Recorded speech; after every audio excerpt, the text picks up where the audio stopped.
When you live in a rented space, you pay to get your garbage sorted. But when you own a homestead, it's now up to you to know how you're gonna you're gonna manage your waste, or it's gonna be messy all around the compound. So for us, we decided to go with a compost pit. This is where all the trash goes in. We have mostly food scraps from the kitchen, the leftovers, and all the leaves and twigs that we cut around the homestead when we try to like landscape and make the space beautiful.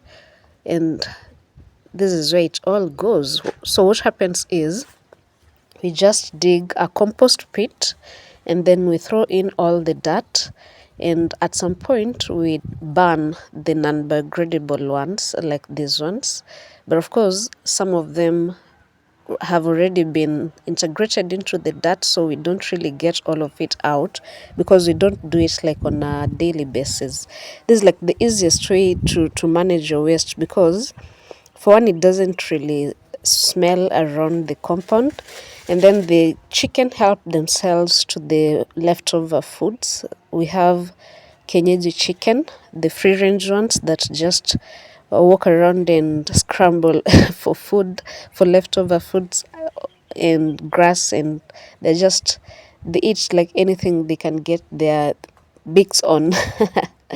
So what happens now is that when you have all that dirt, composting over time, it turns out to something like what you're seeing right now.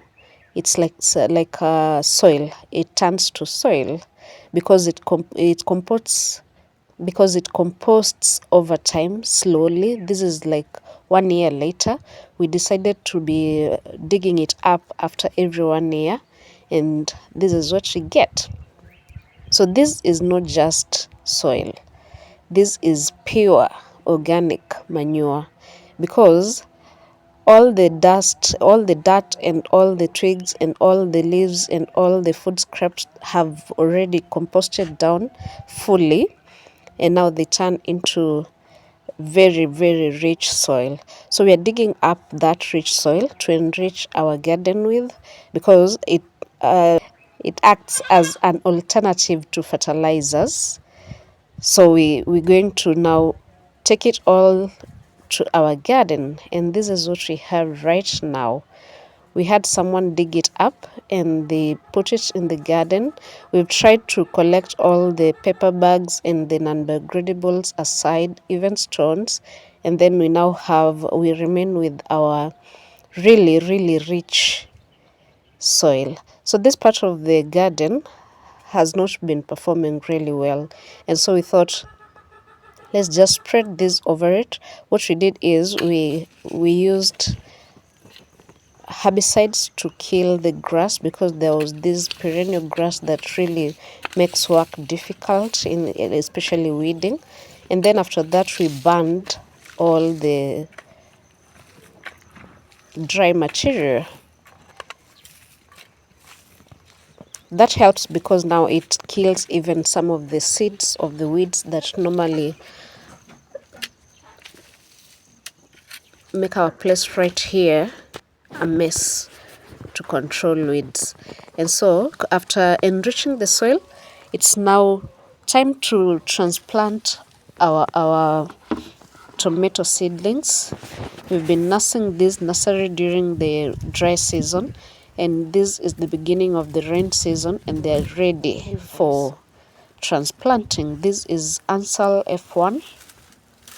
We really do plant just for home consumption, but sometimes if the produce is well, then it overwhelms us and we get to sell to our neighbors. But this is essentially for our kitchen use, because we want to go into a shopping spree from our garden. Especially if you have onions and tomatoes, that really goes a long way, plus vegetables as well, of course. That really goes a long way. You cannot sleep hungry, literally, because this is like, for us in our village and in most parts of Kenya, I believe this is the essentials. Most Most people just prefer using tomatoes and onions in their soups, in their stews, everything you want to fry or boil, we get to use that.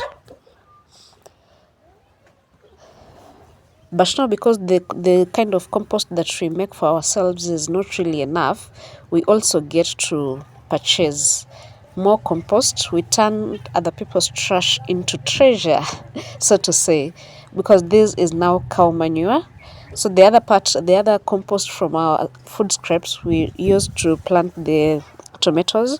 But now for this, we are targeting our fruit plants. So this is also well composted cow manure. Some people didn't choose to treasure this because it was like waste and you could just go and get it for free, but not anymore. People are now exposed and they realize the value of this as an organic fertilizer. It's actually much better than the fertilizers we buy from the stores, because for one, it's organic and it's also very strong, especially if well composted. So like our neighbor here has been composting this for years. He has a lot, but we are only taking just a portion of it, of course at a small fee. We still had to buy, because as much as it's just trash, it's going to turn into treasure, and the person that has been composting this over the time deserves a token for sure.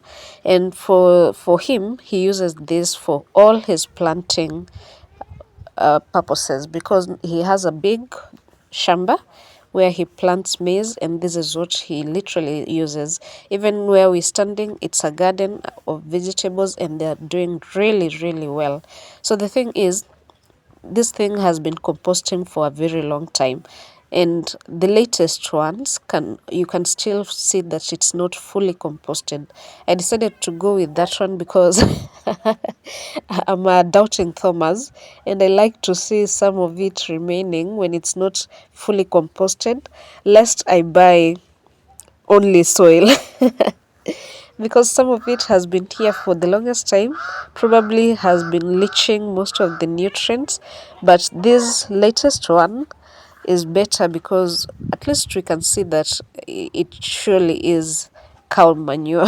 The other one is looking much better composted, totally like soil, but I don't want to only go with that one, so I'll go with the partially composted one and add the totally composted one just to be safe. And it's always an adventure around here in the village. So we've got to now help push our little tuk-tuk here, which is our means of transportation. Now, the thing is that I feel like even the cow dung manure is cheaper when purchased than than compared to the transportation cost, because it's really heavy and you wouldn't want to do all this work yourself. So we have help, and here we are.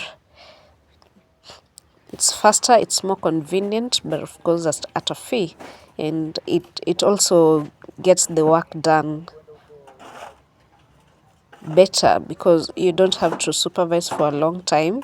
It's just 2 trips and we're done. So the thing is, we buy in whichever amount you agree on, but in terms of either these tuk-tuks or wheelbarrows, you get to buy depending on the amount you need. You can be like the measures, the weights are either wheelbarrows or tuk-tuks or tippers, the bigger ones that usually transport things like sand and stuff.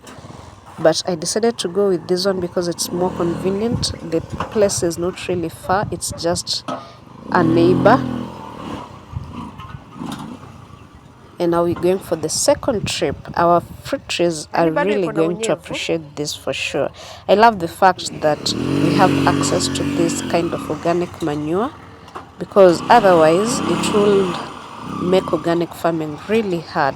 But I'm feeling like maybe I should also consider saving costs in this manner, whereby Apart from our compost pit, we can also supplement with cow dung or goat manure and chicken manure, which I'm from collecting other people's trash. This is very, very well composted manure, cow manure. This is fully composted. This is partially composted, so you can still see parts of it. Now I'm confused. I love this because it poses no risk to my plants. I love this because I'm sure it's the manure. Sometimes if you find some frauds, they can sell,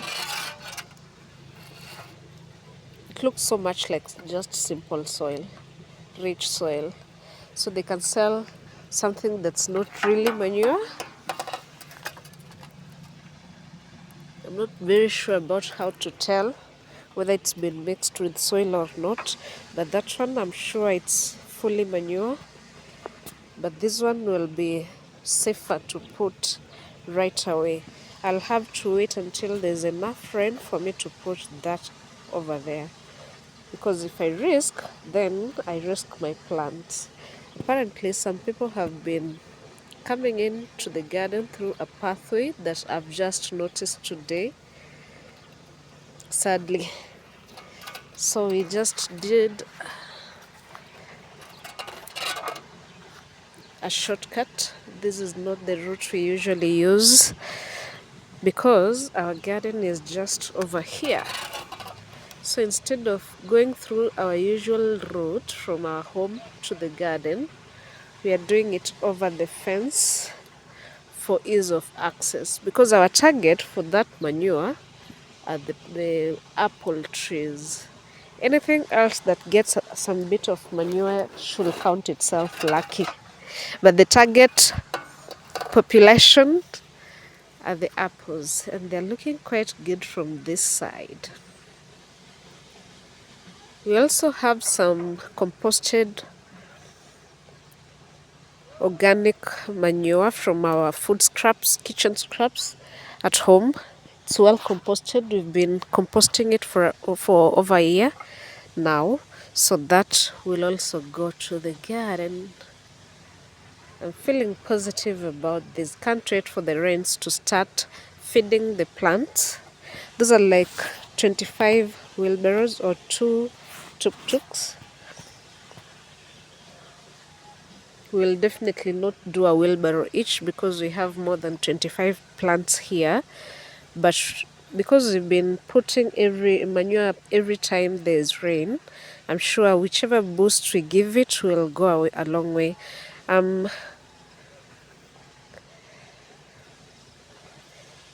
Conflicted about whether to put the chemical manure, but I really do want the apples to be fully organic. So it's a 50-50.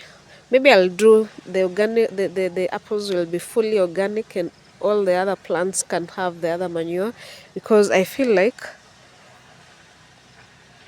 it could be well to boost. But okay, maybe not. I'll just make use of the manure for this season. The April season is coming for the long rains, and that's the perfect time to put that, because if you don't, you put when it's not, there's not a lot of water. When it's dry like this, you'll just risk all these plants drying up, and of course we don't want that. So this should be free, used to be free, but not anymore, because apparently people now realize the use of organic manure and now they're selling. So we just bought 2 tippers for 3,000, including transportation. Still a fair deal because of course it's going a long way and organic is the way to go. But makes me think about buying a cow and a few more goats for home use, because then we'll have this for free. If you set it aside for like and you use it for twice a year, for every 6 months, you'll most definitely have enough to serve you. We right now have like 2 goats. It isn't much manure for sure, so adding will be in our favor. So now there's no through way around here because we have thorns all over. But because of that guava tree there that only has babies right now, some kids from school have been trespassing. And of course, we don't want to encourage that. So we really, really, really need to prioritize fencing. But we'll do so soon, God dwelling. Because when they target the guavas, which we have no issues with, then we're exposing our apples. And when they realize that the apples have started to fruit, they'll be destroying them before they can mature, and we don't want that. Most definitely, we don't. Let's go home.